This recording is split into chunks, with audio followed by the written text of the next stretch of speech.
Have you ever noticed that the strongest people in any room are often the calmest, not the loudest, not the most aggressive, not the ones filling every silence with words? The calm ones, the ones who sit quietly while chaos erupts around them, the ones who breathe steadily while everyone else panics, the ones who look at a crisis the way most people look at a minor inconvenience. What do they know that you don't? What secret do they carry? Your brain wasn't designed for this. Your nervous system evolved to handle occasional threats, not constant stimulation. And the result? Anxiety disorders are the most common mental illness in the United States, affecting over 40 million adults. That's 19% of the population. Depression affects another 21 million Americans. Stress-related illnesses cost the U.S. healthcare system over $300 billion every year. The numbers are staggering, but they're also impersonal. Let me ask you something more personal. When was the last time you felt truly calm? Not distracted, not numbed, not temporarily relieved, but genuinely, deeply calm. When was the last time you sat in silence without reaching for your phone? When was the last time you faced a problem without your heart racing? When was the last time someone insulted you and you simply didn't care? For most people, that moment is so distant they can't remember it. And that's exactly how the system wants it. Because a calm person is hard to control. A calm person doesn't buy things to feel better. A calm person doesn't click on rage bait headlines. A calm person doesn't scroll endlessly seeking validation. A calm person is dangerous to those who profit from your panic. So they keep feeding you reasons to be anxious. They keep showing you things to fear. They keep reminding you that you're not enough. And most people fall for it. But not the Stoic. The Stoic sees a game. The Stoic understands the manipulation. And the Stoic chooses something different. The Stoic chooses calm. Before we can understand why Stoic people stay calm, we need to understand why most people can't. And the answer is surprisingly simple. Most people have outsourced their emotional state to external events. Think about it. Your mood today depends on what? The traffic on your commute? The email from your boss? The text from that person you're dating? The likes on your last post? You've handed the keys to your happiness to the world. And the world is a terrible driver. When things go well, you're happy. When things go badly, you're miserable. When someone praises you, you feel good. When someone criticizes you, you feel terrible. You're like a boat without an anchor, tossed around by every wave, every wind, every passing storm. This is what the Stoics call being a slave to externals. And it's exhausting, because the world is unpredictable. People are unreliable. Circumstances change constantly. If your peace depends on things going well, you'll never have peace. If your happiness depends on people treating you right, you'll never be happy. If your calm depends on life being easy, you'll never be calm. Epictetus, the Stoic philosopher who was born a slave, understood this better than anyone. He wrote, "Freedom is not achieved by satisfying desire, but by eliminating it." Think about that for a moment. Most people think freedom means getting what they want. They think happiness means satisfying their desires. They think peace means controlling their circumstances. But Epictetus says the opposite. Freedom comes from not needing things to be a certain way. Happiness comes from not being controlled by desires. Peace comes from accepting circumstances as they are. This is the foundation of Stoic calm. It's not about getting what you want. It's about wanting what you already have. It's not about controlling life. It's about controlling your reaction to life. It's not about changing the world. It's about changing yourself. And this shift in perspective changes everything. Before we go deeper, let's understand who we're learning from. Stoicism was founded in Athens around 300 BCE by a man named Zeno, but was developed and perfected by three men whose writings have survived to this day. Marcus Aurelius was the emperor of Rome, the most powerful man in the world. He commanded armies, governed millions, and faced constant threats from enemies within and outside the empire. And yet his personal journal, which we now call Meditations, reveals a man of remarkable calm, a man who constantly reminded himself to stay grounded, to control his reactions, to focus on what mattered. He wrote, "You have power over your mind, not outside events. Realize this, and you will find strength." Seneca was a statesman, a playwright, and one of the wealthiest men in Rome. He advised emperors, navigated palace intrigue, and faced exile and execution with equal calm. He wrote extensively about anger, about grief, about how to face adversity. His letters are filled with practical wisdom for living a good life. He wrote, "We suffer more in imagination than in reality." Epictetus was born a slave. He was owned by other people, beaten, humiliated, treated as property, and yet he became one of history's greatest philosophers.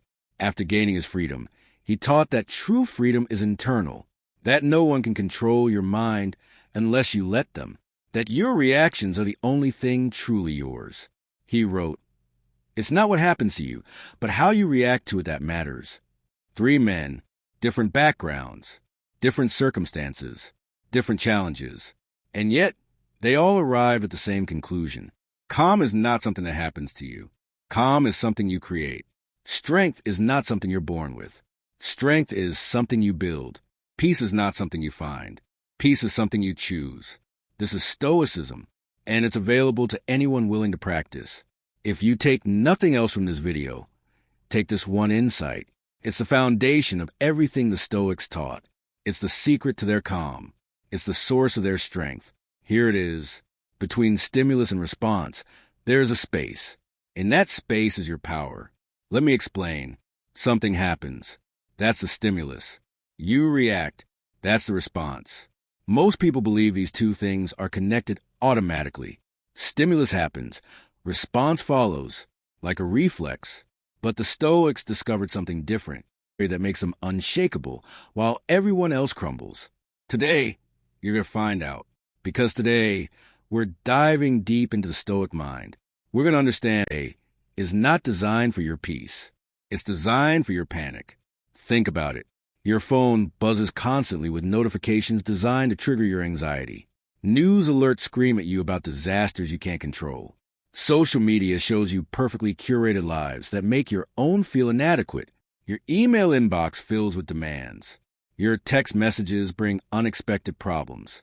Your calendar reminds you of everything you haven't done yet. And through all of this, you're expected to remain calm? It's no wonder most people are walking around with their nervous systems on fire. The average American adult checks their phone 96 times a day. That's once every 10 minutes. Every 10 minutes. A dopamine hit. Every 10 minutes. A potential stress trigger. Every 10 minutes. Another reason to feel anxious. Between the stimulus and your response, there's a tiny gap, a fraction of a second, a moment of choice. In that gap, you have power. You can choose how to respond. You can choose what to think. You can choose what to feel. Most people never notice this gap. They react automatically, habitually, unconsciously. Someone insults them, and they immediately feel angry. Someone criticizes them, and they immediately feel defensive. Something goes wrong, and they immediately panic. They're on autopilot. They're not choosing their responses. Their responses are choosing them. But the Stoic practices noticing the gap. Someone insults them, and in that tiny space, they pause. They breathe. They choose. They choose not to be offended. They choose not to react. They choose not to give their power away. Marcus Aurelius wrote, "The first rule is to keep an untroubled spirit. The second is to look things in the face and know them for what they are." The untroubled spirit comes from using the gap, from choosing your response instead of being controlled by it. This is what makes Stoics calm, not because nothing bothers them, but because they've trained themselves to notice the gap, to pause before reacting, to choose their response consciously. And with practice, this becomes automatic. The gap becomes part of who they are. Calm becomes their default state. This is available to you too, but it requires practice. It requires awareness. It requires the willingness to pause before you react. And most people won't do it. But you're not most people. You're here. You're watching. You're learning. And that changes everything. This is the single most important concept in Stoicism. If you understand nothing else, understand this. Epictetus opened his manual, the Enchiridion, with these words: "Some things are up to us, and some things are not up to us. Our opinions are up to us. Our impulses, desires, aversions. In short, whatever is our own doing. Our bodies are not up to us. Our possessions are not up to us. Our reputations are not up to us. In short, whatever is not our own doing. This is the dichotomy of control. There are things you control, and there are things you don't control. That's it. That's the entire philosophy in one sentence. But most people live as if this isn't true. They try to control things they can't control. They worry about things they can't change. They stress about things that aren't up to them. They try to control other people's opinions. They can't. They try to control the economy. They can't. They try to control the weather. They can't. They try to control the past. They can't. And because they're trying to control the uncontrollable, they're constantly frustrated, anxious, and stressed. The Stoic does something different. The Stoic focuses all their energy on what they can control. What can you control? Your thoughts, your judgments, your choices, your actions, your reactions. That's it. That's the list. Everything else? Your reputation, your wealth, your health, your circumstances, other people, the past, the future, not under your control. Now here's the beautiful part. When you focus only on what you control, you become unstoppable, because no one can take away what you control. No one can control your thoughts but you. No one can control your choices but you. No one can control your reactions but you. You become immune to external events. The stock market crashes? Not in your control. You focus on what is your response, your choices, your next move. Someone insults you? Not in your control. You focus on what is your reaction, your judgment, your inner peace. You get sick? Your health is not entirely in your control, but your attitude toward it, your choices about treatment, your response to situation, that's yours. This is freedom. This is power. This is calm. Marcus Aurelius wrote, "If you are pained by any external thing, it is not this thing that disturbs you, but your own judgment about it. And it is in your power to wipe out that judgment now. Whatever is bothering you right now, ask yourself, is this in my control? If yes, do something about it. If no, let it go. Stop carrying what isn't yours to carry." This single practice will transform your life. Most people believe emotions just happen to them. They feel angry, so they act angry. They feel sad, so they act sad. They feel anxious, so they act anxious. They believe their emotions are like the weather, something that happens to them, something they can't control. The Stoics knew better. Emotions don't just happen to you. You participate in them. Think about anger. Someone cuts you off in traffic. Your heart rate increases. Your jaw tightens. Your hands grip the steering wheel. That's not anger yet. That's a physiological response. That's your body preparing for action.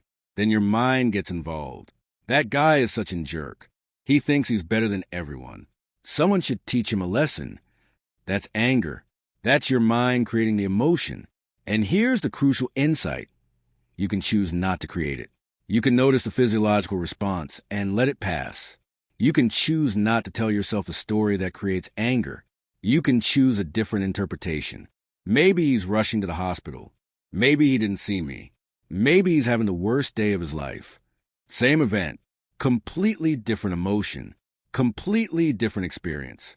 This is emotional discipline. It's not about suppressing emotions. It's about choosing which emotions to create. Seneca wrote an entire book about anger. In it, he said, "The greatest remedy for anger is delay. When you feel anger rising, ask it to wait, not to pardon the offense, but to give yourself time to think clearly. Delay is powerful. When you feel an emotion rising, pause, breathe, give yourself a moment. In that moment, you regain control. In that moment, you choose." The Stoics didn't believe in eliminating emotions. They believed in cultivating the right ones. They wanted to feel appropriate emotions, love, joy, gratitude, concern.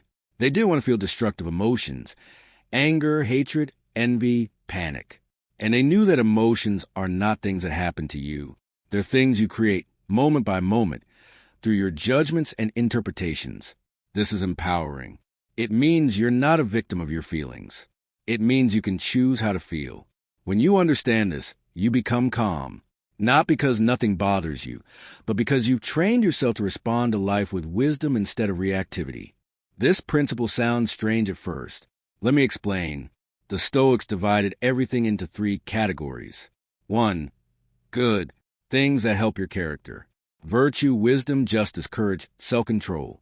2. Bad, things that harm your character. Vice, ignorance, injustice, cowardice, lack of control. 3. Indifferent, everything else. Wealth, poverty, health, sickness, reputation, obscurity, pleasure, pain, life, death. Wait, did they really call life and death indifferent? Yes, because from a Stoic perspective, your life is not the point. The point is how you live it. Death is not bad. It's just the end. What matters is how you face it. This is a radical way of seeing the world. Most people spend their entire lives chasing indifference. They want wealth. They want health. They want reputation. They want pleasure. And when they get these things, they're happy. When they don't, they're miserable. The Stoic does something different. The Stoic focuses on virtue, on being a good person, on making wise choices, on acting with courage and justice and self-control. Everything else? Indifferent, not unimportant, not meaningless, but indifferent to your true happiness. You can be happy in poverty if you have virtue. You can be miserable in wealth if you lack it. You can be at peace while sick if you face it with courage. You can be tormented while healthy if you're controlled by fear. This is why Stoics are calm. They're not chasing things that can be taken away. They're not building their happiness on sand. They're building on rock, on character, on virtue, on what's truly theirs. Marcus Aurelius wrote, "The happiness of your life depends upon the quality of your thoughts, not on your circumstances, not on your possessions, not on what others think of you, on your thoughts, on your character, on your choices. When you truly understand this, you become free.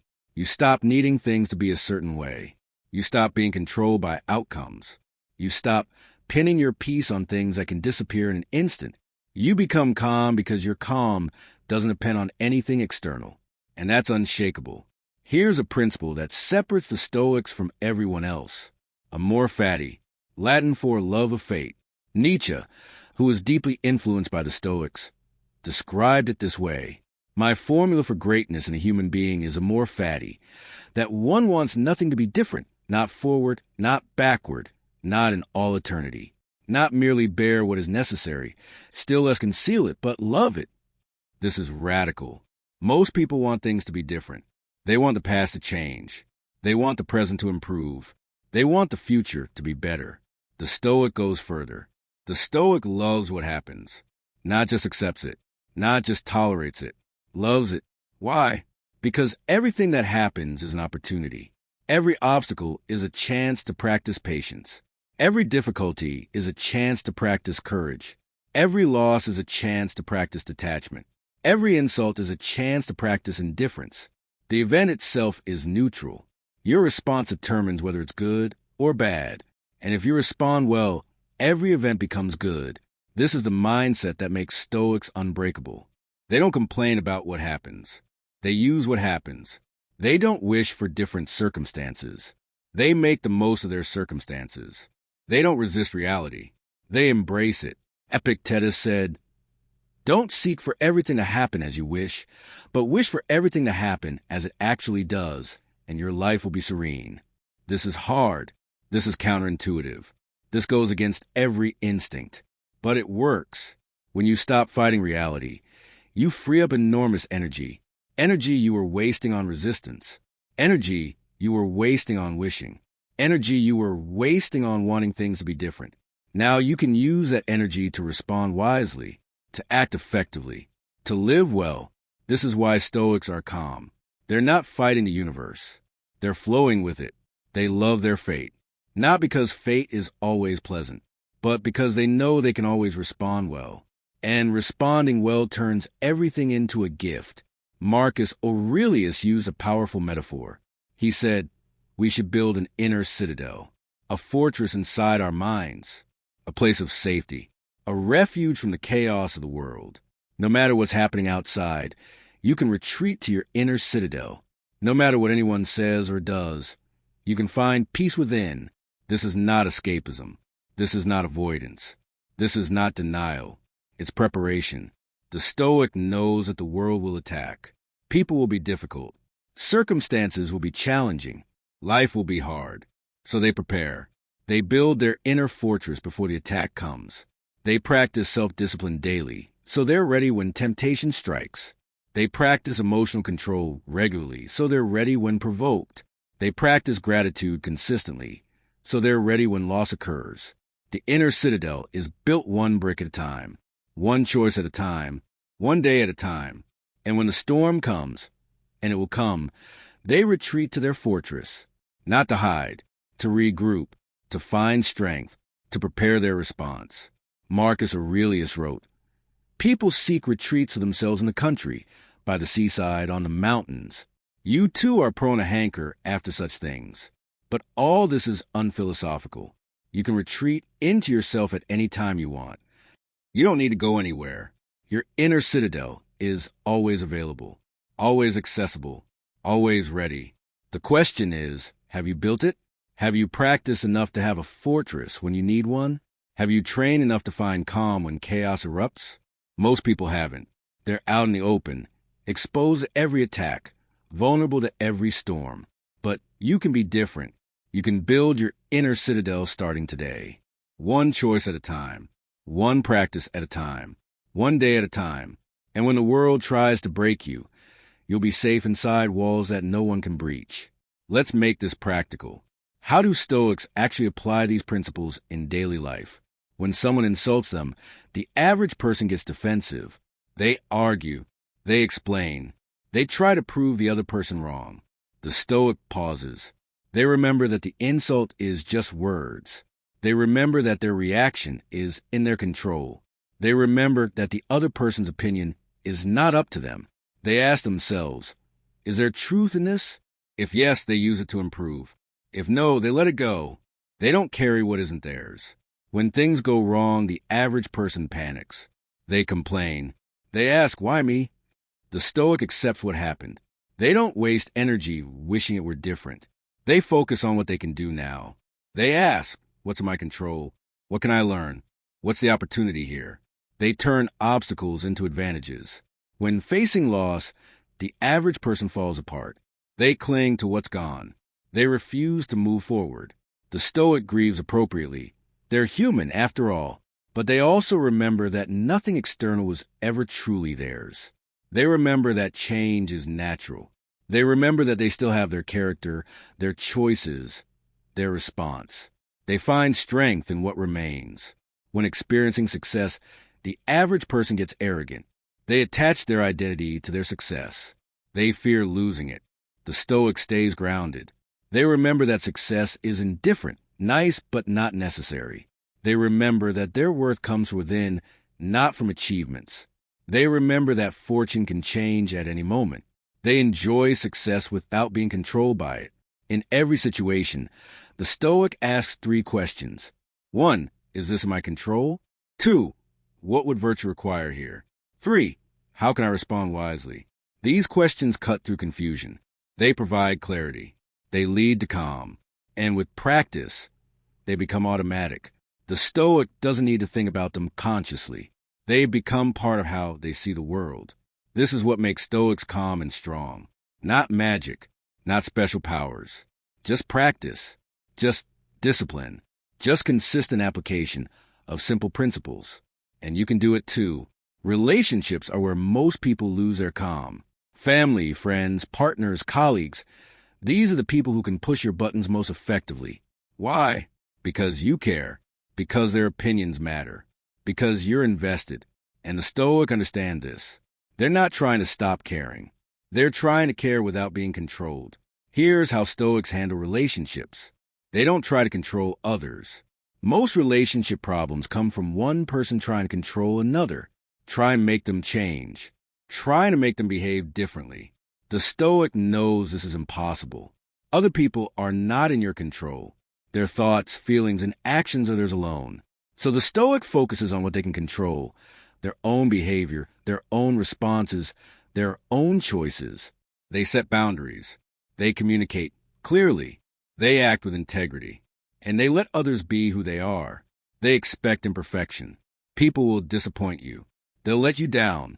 They'll make mistakes. They'll act badly. The Stoic expects this. Not cynically, but realistically. Marcus Aurelius wrote, "When you wake up in the morning, tell yourself, the people I deal with today will be meddling, ungrateful, arrogant, dishonest, jealous, and surly. They're like this because they can't tell good from evil." This isn't pessimism. It's preparation. When people act badly, you're not surprised. You're not devastated. You're ready. And because you're ready, you can respond with wisdom instead of reactivity. They focus on their own character. In every interaction, the Stoic asks, am I being kind? Am I being fair? Am I being honest? Am I being patient? Not, are they treating me right? Not, are they appreciating me? Not, are they giving me what I deserve? The only question that matters is, am I acting well? Because your character is yours. Their behavior is theirs. When you focus on your character, you become immune to their flaws. They can act badly. You can still act well. They can be unfair. You can still be fair. They can be unkind. You can still be kind. Your peace doesn't depend on them. It depends on you. They practice forgiveness. Holding grudges is exhausting. It's carrying weight that isn't yours to carry. The Stoic forgives quickly, not because the other person deserves it, because they deserve peace. Forgiveness is not saying what happened was okay. It's saying, I'm not carrying this anymore. It's reclaiming your energy. It's choosing freedom over resentment. Seneca wrote, "To be everywhere is to be nowhere." The same is true of grudges. To hold every grudge is to have no peace. Let them go, not for them. For you, work is another place where calm is tested. Deadlines, pressure, difficult colleagues, demanding bosses. It's a recipe for stress. How do Stoics handle it? They focus on effort, not outcomes. You can't control whether you get the promotion. You can't control whether your project succeeds.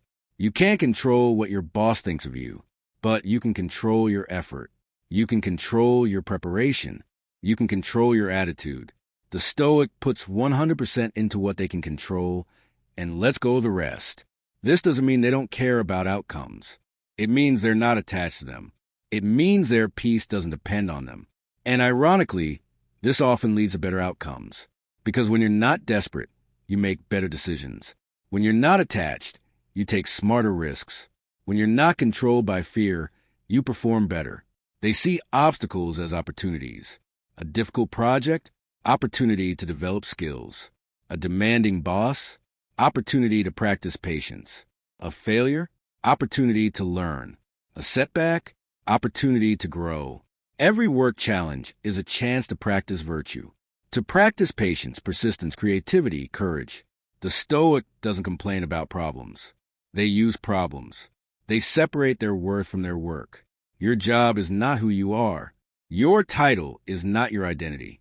Your achievements are not your worth. The Stoic knows this. They work hard, but they don't derive their self-worth from their work. Their worth comes from within, from their character, from their choices, from their virtue. This protects them. When work goes badly, they don't go badly. When they lose a job, they don't lose themselves. When they fail, they're not failures. They remain calm because their foundation is solid. They practice detachment. Detachment doesn't mean not caring. It means not being controlled by what you care about. You can care deeply about your work without being destroyed by setbacks. You can want success desperately without being crushed by failure. You can love your job without needing it to love you back. Detachment is freedom. It's the ability to engage fully while remaining unattached to outcomes. The Stoic works with passion and lets go with peace. Everyone faces difficult times. Sickness, loss, failure, heartbreak. These are not optional. They're part of being human. What's optional is how you respond. Here's how Stoics respond to difficulty. They accept reality. The first step is always acceptance. Not liking what happened. Not approving of what happened. Just accepting that it happened. Denial wastes energy. Resistance creates suffering. Fighting reality is exhausting.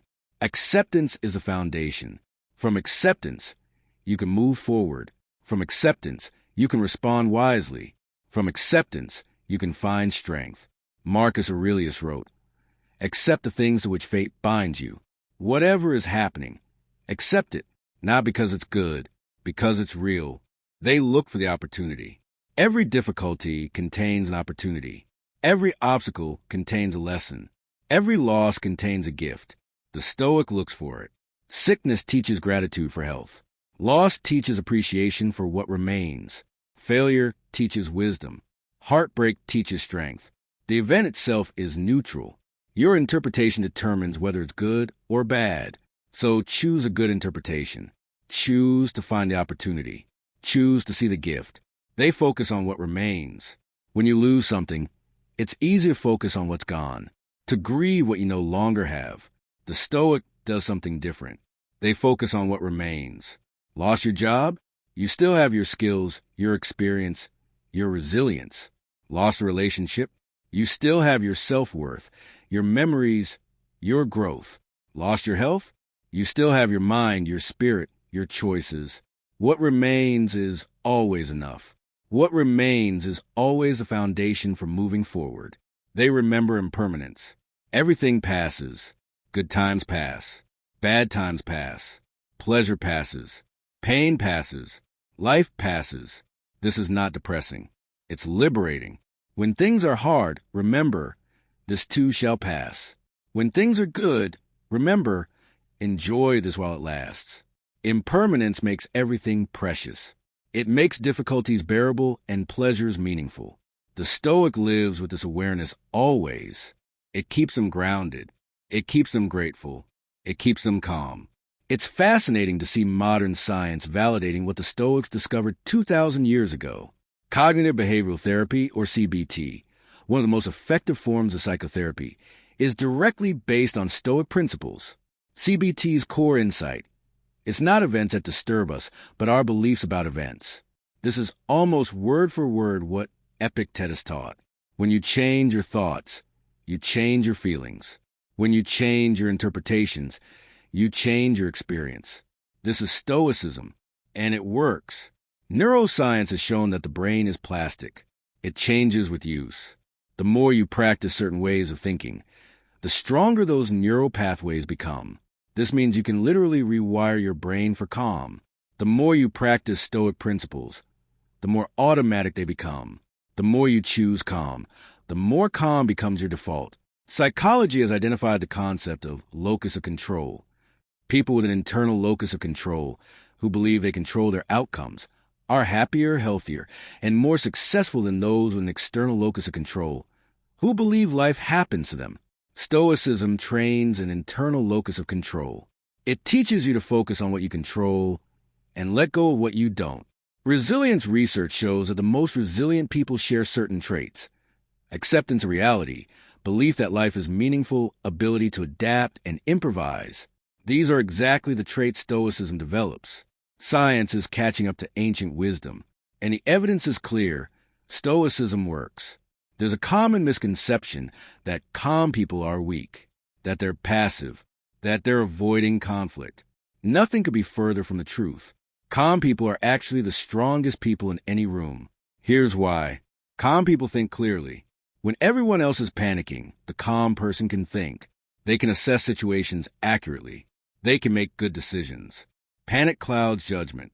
Panic leads to mistakes. Panic makes everything worse. Calm allows clarity. Clarity allows wisdom. Wisdom allows effective action. Calm people conserve energy. Panic is exhausting. Anger is draining. Anxiety burns through your resources. Calm people don't waste energy on useless emotions. They save their energy for what matters, for action, for solutions, for moving forward.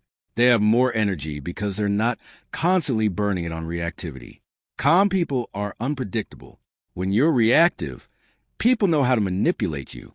They know which buttons to push. They know what will make you angry, scared, or defensive. When you're calm, you're unpredictable. No one knows what you'll do. No one knows how you'll react. This gives you power in every interaction. Calm people inspire confidence. Who do you trust in a crisis? The person screaming and panicking, or the person staying calm and thinking clearly? Calm people naturally lead. Others look to them for direction. Others feel safe around them. Calm is magnetic. Calm is powerful.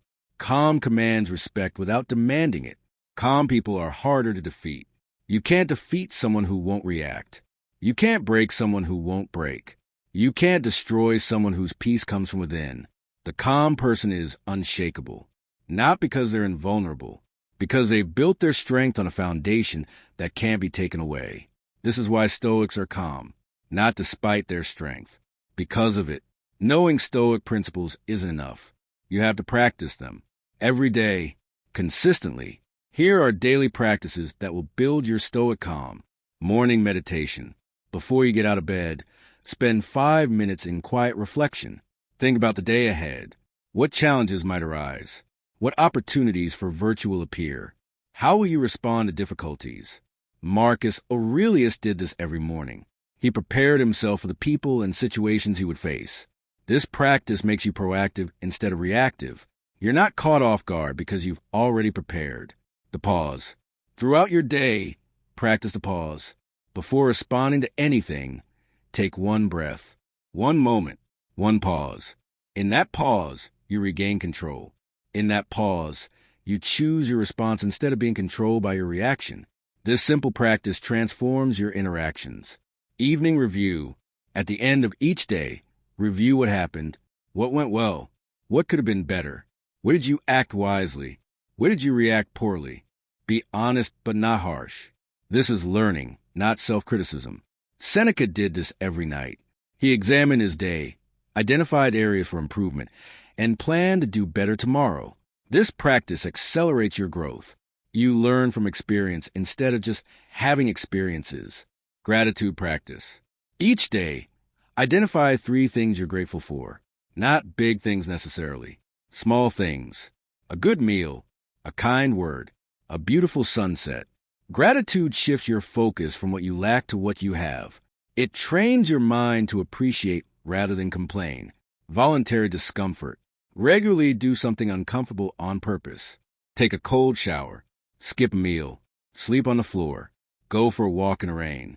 This reminds you that discomfort won't kill you. It builds resilience. It shows you that you're stronger than you think. The Stoics practice this regularly. They wanted to be ready for hardship by practicing it voluntarily. Negative visualization. Regularly imagine losing the things you value, not to depress yourself. To appreciate what you have.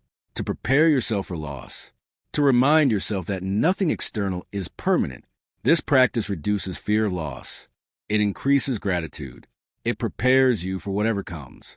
Reading and reflection. Read Stoic philosophy regularly. Marcus Aurelius, Seneca, Epictetus. A little each day. Reflect on what you read. How does it apply to your life? What would it look like to practice this principle today? Reading without reflection is just entertainment.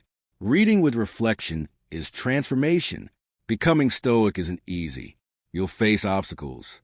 Here are the most common ones and how to overcome them. Obstacle. Forgetting. In the heat of the moment, you'll forget everything you've learned. You'll react automatically before you remember to pause.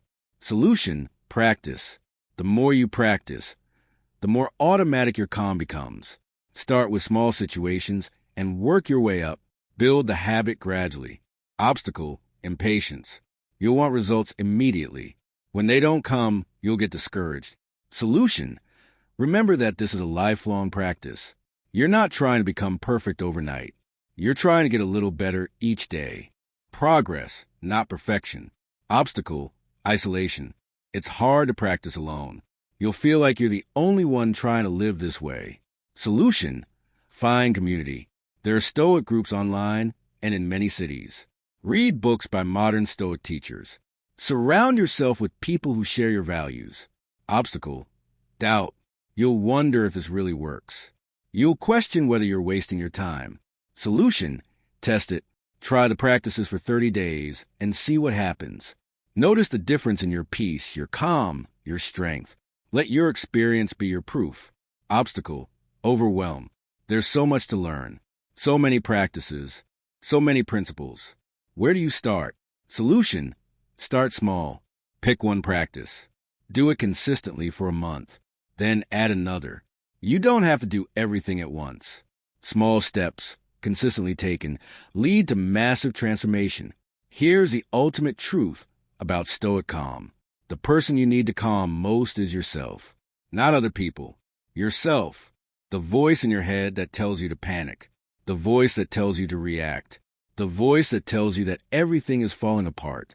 That voice is your enemy, because that voice is fear dressed up as wisdom. That voice is anxiety dressed up as concern. That voice is panic dressed up as urgency. The Stoics call this voice the ruling center. It's the part of you that decides what to believe and how to act. And when that voice is chaotic, your life is chaotic. When that voice is calm, your life is calm. When that voice is controlled, your life is controlled. Marcus Aurelius wrote, "The soul becomes dyed with the color of its thoughts." Your thoughts color everything. Your inner voice shapes your outer reality. So calm the inner noise first. Calm the inner chaos first. Calm the inner voice first. Then, and only then, will your outer calm be real. Then, and only then, will your peace be unshakable. Let me leave you with this. The world doesn't need more loud people. The world is drowning in loud people. The world doesn't need more panic people. The world is exhausted by panic. The world doesn't need more reactive people. The world is overwhelmed by reactivity. What the world needs is more calm people. People who are so strong, they don't need to prove it. People who are so secure, they don't need validation. People who are so controlled, they can't be provoked. People who are so wise, they know that peace is the ultimate power. This is what Stoicism offers. This is what the ancient philosophers discovered. This is what's available to you starting today. Seneca wrote near the end of his life, "It's not that we have a short time to live, but that we waste a lot of it. Life is long enough, and it's given in sufficient measure to do great things if we invest it well." Your life is long enough to become this person. Your life is sufficient to master this mindset. But you have to start now, not tomorrow, not next week, not when conditions are perfect. Now, because every moment you spend panicking is a moment you're not at peace. Every moment you spend reacting is a moment you're not in control. Every moment you spend stressed is a moment you're not living. Start today. Start now. Become calm. Become controlled. Become strong. But strong in the right way. Strong enough to be kind. Strong enough to be patient. Strong enough to be peaceful. Strong enough to face whatever comes with equanimity. That's the Stoic way. That's the calm and strong mindset. And it's waiting for you to claim it. If this video spoke to you, if this wisdom resonated, if you're ready to become calm and strong, I want you to do something right now. Type these 3 words in the comments. I am calm. Not, I want to be calm. Not, I'm trying to be calm. But I am calm. Declare it. Claim it. Make it real. Because the moment you declare it, you start becoming it. The moment you claim it, you start embodying it. The moment you own it, it becomes yours. And if you're ready for more wisdom like this, hit that subscribe button. Turn on the notification bell. Join this community of people who are choosing peace over panic, calm over chaos, and strength over weakness. We're building something here. We're building a movement of people who refuse to be controlled by their circumstances. We're building a tribe of the calmly powerful. And we want you with us. So subscribe now, comment below, and most importantly, start practicing these principles today, not tomorrow, not next week, today, because the person who masters their calm masters their life, and your life is waiting for you to master it. Go prove it.